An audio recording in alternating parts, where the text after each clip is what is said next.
बिस्मिल्लाहिर्रहमानिर्रहीम। अस्सलाम वालेकुम। 94 न्यूज़ की खास खबरों के साथ मैं हूं ताहा। नाज़रीन ग्रामी, रमज़ान की रहमतें बरकतें आप लोगों को बहुत बहुत मुबारक हो। खबर शामिल करते हैं मंडी बहाउद्दीन से।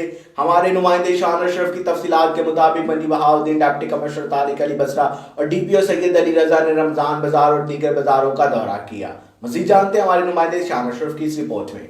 अशरफ की रिपोर्ट के मुताबिक मंडी बहाउद्दीन डिप्टी कमिश्नर तारिक अली बसरा और district police officer Syed Ali Raza का शहर के बाजारों का दौरा।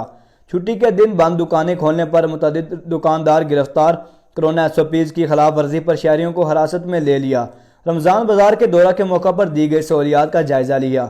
डिप्टी कमिश्नर तारिक अली बसरा का कहना था कि मुल्क इस वक्त कोरोना के साथ हालत जंग में है और हमें इंतहाई सख्ती के साथ SOPs को फॉलो करना चाहिए। उन्होंने कहा है कि जो लोग SOPs पर अमल नहीं कर रहे और समाजी फासला के साथ मास्क का इस्तेमाल नहीं कर रहे, इनके खिलाफ सख्त कार्रवाई की जाएगी। District police officer Syed Ali Raza का कहना था कि कोरोना SOPs पर अमल करवाने के लिए खिलाफ वर्जी के मुर्तकिब अफराद के खिलाफ मुकदमा दर्ज होगा। कानून के मुताबिक हुकूमत हदायत पर शहरी अमल पैरा हों। अब तक के लिए सफर था। मजीद खबरों और अपडेट के लिए 94 न्यूज़ के साथ रहिएगा। अपना ख्याल रखिएगा।